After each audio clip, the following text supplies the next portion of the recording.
So I put on a coat of lacquer sanding sealer, let it dry, then I sanded it with lightly with 500. Now I put on some thin lacquer.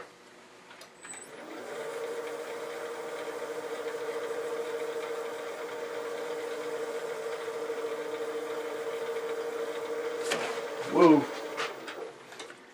Be careful not to get your fingers caught in it. That'll be on a blooper reel. No injuries occurred to any wood turners in the making of this video. You know, as a hobbyist turner, I make mistakes, and I suspect you do too. In this fails, catches, and bloopers video, I want to show you some of the clips from various videos I was working on. It shows some of my mistakes, and I like to learn from my mistakes. And I hope maybe you can learn from some of my mistakes too, because as the old saying goes, a fool learns from his own mistakes, but a wise man learns from others.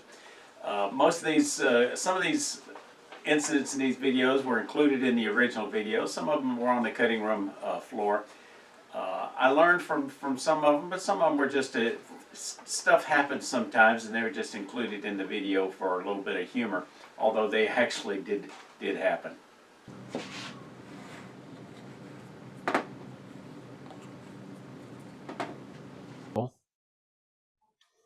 Right there. Now I can go ahead and I'm going to go ahead and bring up tailstock support so it won't come flying off. I can do that because I've got so much to take off, and I'm just going to use this cone center just because it's convenient.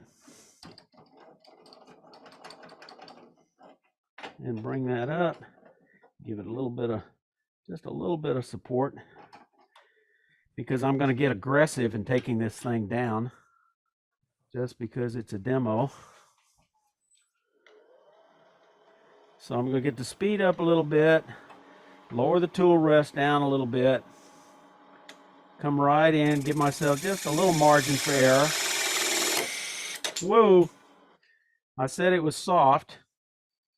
Not only was it soft, it must have had a micro split in it.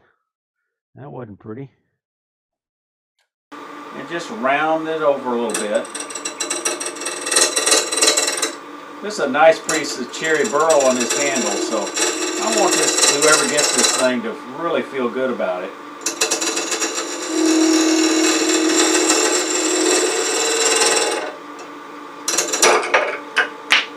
Well, vibrated out. That's all right. I think we can get it back in there.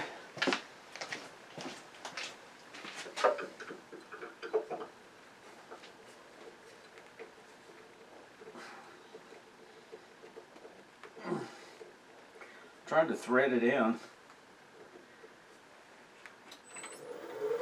There we go. So let's take a lighter cut.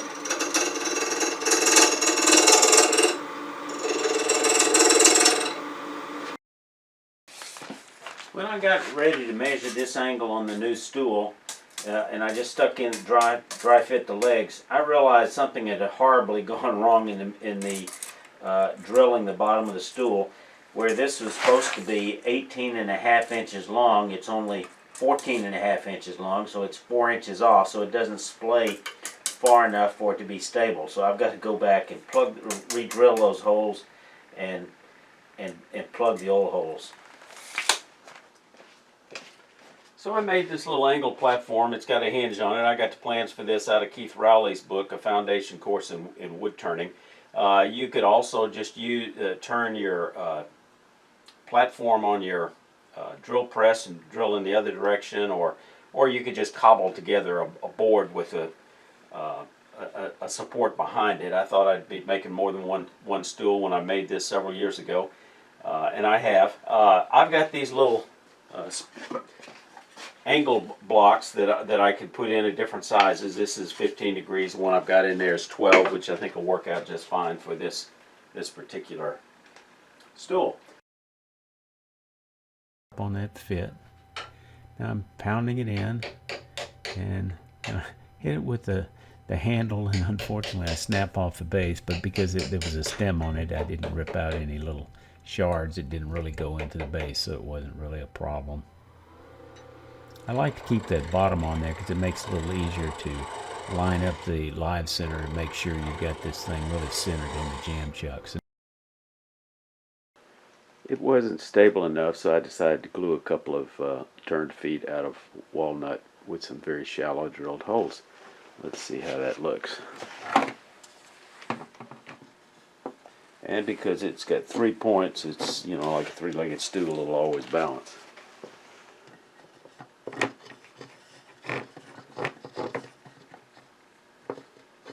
Well, I say it'll always balance.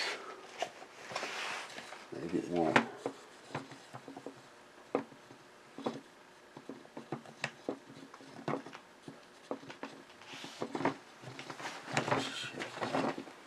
Okay, I had a hard time balancing it by just sanding it off, so I added a couple of walnut feet. Now it fits like a three-legged stool.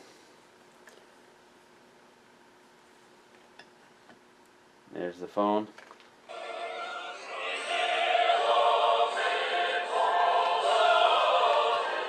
I'm playing the Ukrainian national anthem because almost any other music would give me a copyright strike. With the megaphone, without the megaphone. With the megaphone, without the megaphone. Alright, let's go ahead and turn this little step. Got a nice, I've still got to reduce some of this, but I'm going to go ahead and put that step on it. So I'm going to use a box scraper for that. That is one that's got less than a 90-degree angle here, where I just bring this out, and this angle is going to be parallel with the lathe bed. And I'm going to come in and go down, oh, not far, 1/8 of an inch or so.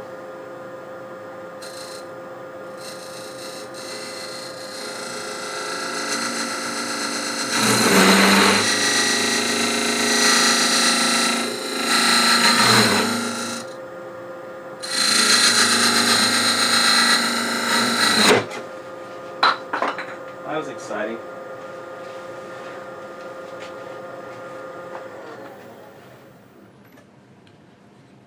Obviously I got a little bit of a catch here, and that just wedged it right out because I was getting a little aggressive, and actually I think what it was is I needed to put a fresh burr on here so it cut a little better.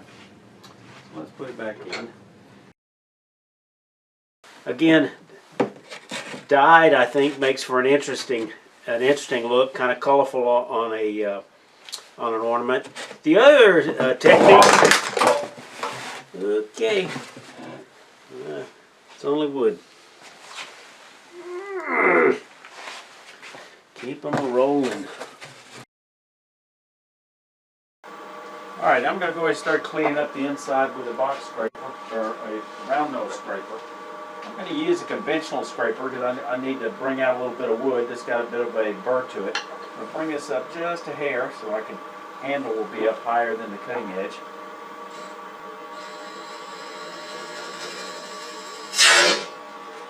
Whoa! Okay, so what that tells me is I don't need a burr on here. This is too hard a wood to be cutting it with a conventional scraper with a burr. So I'm going to take that burr off. Let's try again.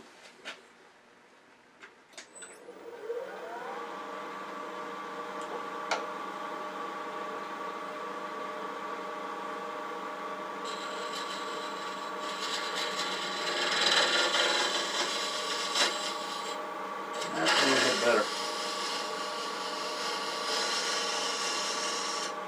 It's got a sharp edge but without a burr. The burr was just too aggressive and it pulled it in.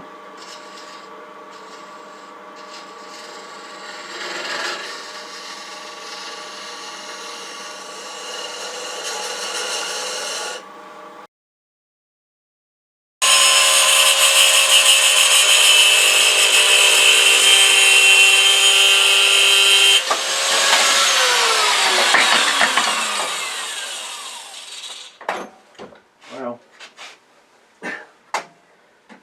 stuff happens. 240, 320.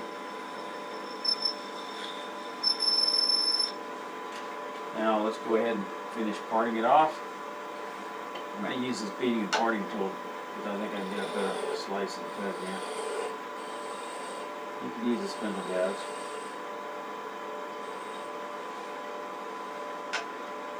Again, pour it off for about 1,000.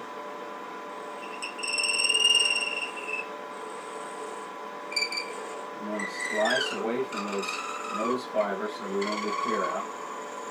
Skew would actually be better for this.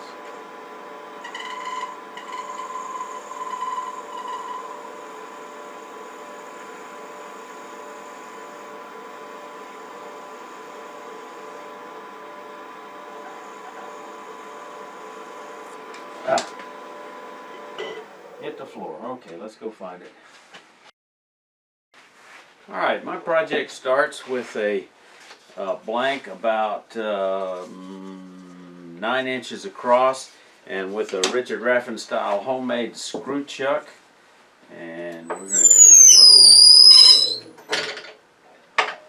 you know, it'd help if I would check the spindle lock. Okay, so I'm going to turn this at maybe 200, and we're just going to put it on. There we go. But since I keep a bunch of gem chucks, I'm going to show you how easy it is. I don't know what I turned in this one. Might have been an egg, might have been something different. So I'm going to put it in there and see if we can't easily size it, because it's pretty close to the final size we need. That fits in there pretty snug. So the main thing is I've got to drill a little bigger hole. I'm going to do that with a hand drill and see if that'll take care of it. And maybe it will.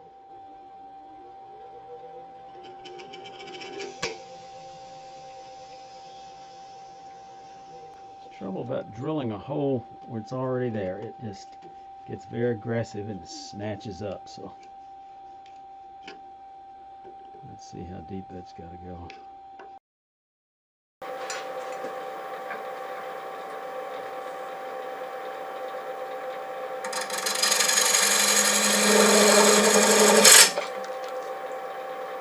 That wasn't pretty. That wasn't pretty at all.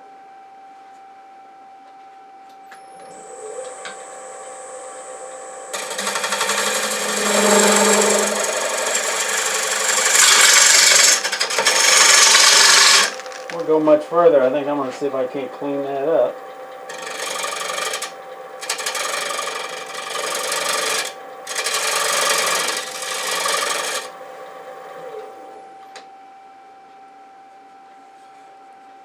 And we've got to go back and clean up that edge a little bit.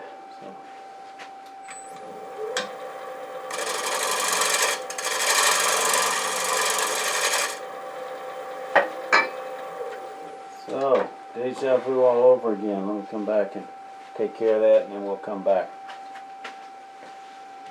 If you enjoyed this video, please hit the like button and ring the notification bell. Make it easier for other turners to find the video as well. I really appreciate y'all's comments, so keep them coming. And y'all stay safe. Come on back, you hear?